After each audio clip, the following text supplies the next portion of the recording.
Good morning. In a special report on our regular 8:30 news, this is Ade Adeniyi from the newsroom of Echo TV in Capernaum. Good morning. The death has been reported in the Roman province of Jesus of Nazareth, the popular teacher and religious leader who was executed by crucifixion along with two other prisoners a couple of days ago on Mount Calvary in Jerusalem. The 33-year-old, also known as Jesus Christ, was arrested on Thursday evening. It's understood one of his friends, Judas Iscariot, assisted authorities with their inquiries and the subsequent arrest. After cross-examination overnight by officials from different jurisdictions, Governor Pontius Pilate ordered the execution Friday morning. Eyewitness reports from the trial suggest the governor's initial verdict to release the Nazarene without charge was reversed following representation from local religious leaders. The convicted man was forced to carry his own cross to the execution site. The crucifixion was carried out at midday, and his death has been confirmed with cause of death recorded as asphyxiation brought on by scourging, crucifixion, extreme exhaustion, and loss of blood. Our current and religious affairs correspondent, Joanne Appleton, has more. Thank you, Ade. Jesus Christ, son of Joseph, a carpenter from Nazareth, was born in Bethlehem. His family moved to Egypt for an undisclosed period before going to Nazareth. Jesus worked as a carpenter in the family business and more recently as a traveling teacher and preacher. He was known for his ability to heal physical conditions, including epilepsy, blindness, and paralysis. He was praised for reaching out to the lonely, poor, and marginalized, and for his unique insights and teaching style. Last year, a wide range of media outlets reported eyewitness accounts of feeding of 5,000 people with 5 loaves and 2 fish. He is also reported to have brought people back from the dead. Jesus divided public opinion by identifying himself with messianic claims in the Hebrew scriptures and angered religious leaders for what constitutes blasphemy in Jewish law by claiming to be the Son of God. Other scholars criticized him for claiming to be able to forgive sins. Jesus was in Jerusalem to celebrate the Jewish feast of the Passover. On Thursday night, he held a Passover banquet with his friends and reportedly predicted his death. The number of followers of the Jesus movement are reported to be in the thousands. 70. Most believe that they will disperse following the execution of their leader. Jesus is survived by his mother Mary. In lieu of flowers, people are encouraged to live as Jesus did. Donations may be given to anyone in need. Reporting from Jerusalem for Echo TV, back to you in the studio. Oh, thank you very much, Joan. We look forward to having you back in the studio. Meanwhile, doubts have emerged over the legitimacy of the trial of Jesus of Nazareth.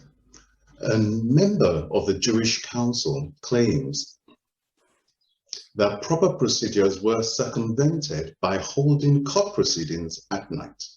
There are also concerns that Judas Iscariot may have received financial inducements from temple authorities to inform on his former boss.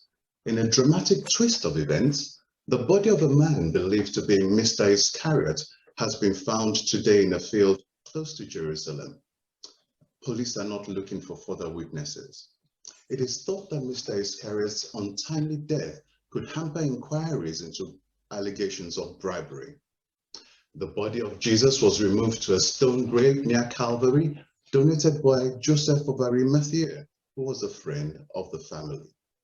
Local politicians had called for a 24-hour armed guard to be mounted outside the tomb because of concerns that it may be robbed.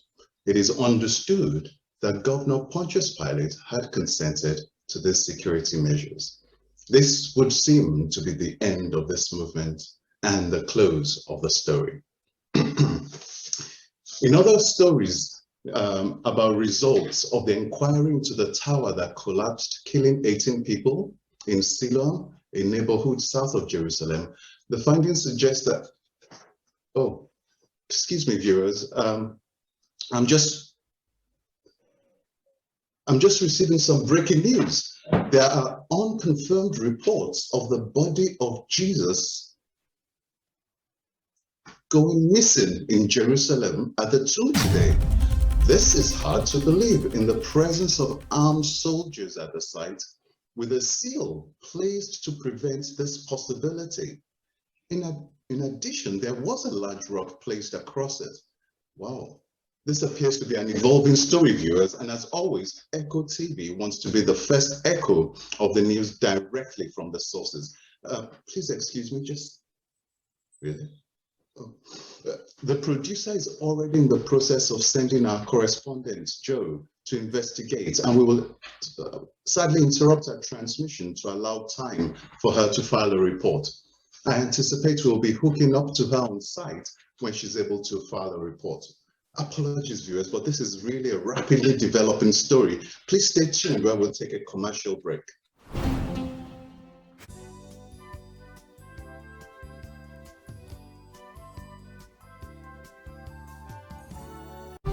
Thank you for your patience, viewers. Thank you. I'm pleased to tell you that we're able to connect again to Joe, now on the site. I, like you, am looking forward to learning about this story, which seems to have finished, but appears to be an ongoing story. Joe, can you hear me, Joe? Thank you, Eddie. Yes, we've got here safely, and thank you, and apologies for the delay in connecting. I had to do some investigation. There appears to have been a number of developments. Where are you now, and what seems to have happened? Well, as you can see, I'm at the tomb where Jesus was buried. It's causing quite a stir because he's certainly not here. I repeat, Jesus is not in the tomb. Please come in with me to the tomb to confirm.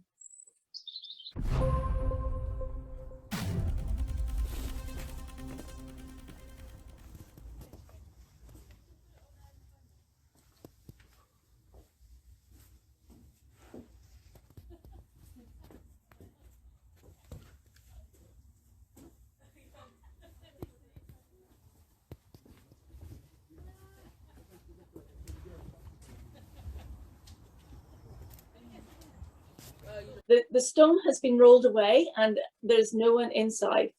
Eyewitness reports indicate sightings of a very bright clothed persons and the unusual sight of terrified Roman soldiers leaving the scene. There are also some unconfirmed reports of conversations between someone presumed to be a gardener and one or two of the female followers of Jesus. Speaking to eyewitnesses, they suggest that it wasn't actually a gardener, but Jesus himself. The claim is that he is not here, but he is risen from the dead. This is completely unprecedented. Well, actually, thinking about it, it's not unprecedented because if you remember, we reported a few months back about Jesus's friend Lazarus being raised from the dead after 4 days. Regardless, this is causing a lot of commotion with his followers. Surprisingly, some seem more confused than rejoicing. They don't seem to know what to make of this, and some think that the ladies are just grief-stricken and hallucinating. Yet 2 of their number have confirmed that the tomb is indeed empty. On the way here, I must confess that some previously reliable sources have whispered to me that the followers of Jesus have raided the tomb and hid the body, but they seem confused and perplexed. It must be said, however, that time and time again there have been reports that Jesus has said something about being raised from the dead within 3 days. One thing is for sure, the story that we thought is ending is just beginning. It'll be interesting to see if this all fades away in the next week or two. I give it a month. Back to the studio. Oh, thank Thank you very much, Joanne. You must be exhausted. Please be careful. Viewers, at the end of what appears to be a very interesting weekend, what I can say is that my gut instinct is that something is afoot that will be exceedingly abundantly beyond our expectations. I would suggest you stay tuned to Echo TV for more information as it unfolds. And that's your special report of the 8:30 news from Joanne, our field reporter, Ben Milford, our producer, and from me, Ade Adeniyi, your anchor in the studio. It's bye for now from Echo TV. Thank you very much and have a good morning.